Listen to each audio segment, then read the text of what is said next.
put a new roof on my RZR 200 Say, from StarknightMT. I'm all ready. right, let's see what we got going on right now.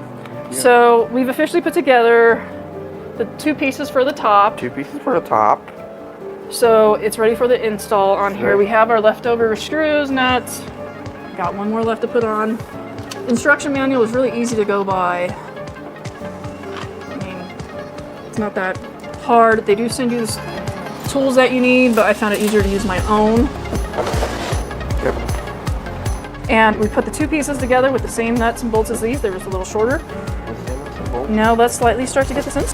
So we started here with the anti-vibration padding here, and I did go around to make sure that every single one of these clamps is right, has the padding under it, so that way it's got a good hold and it won't make noise.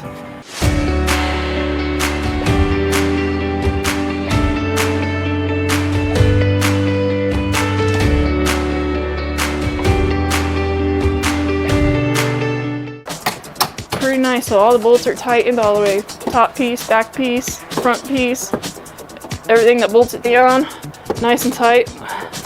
Sunroof, it looks pretty cool. Can you show up? Yep.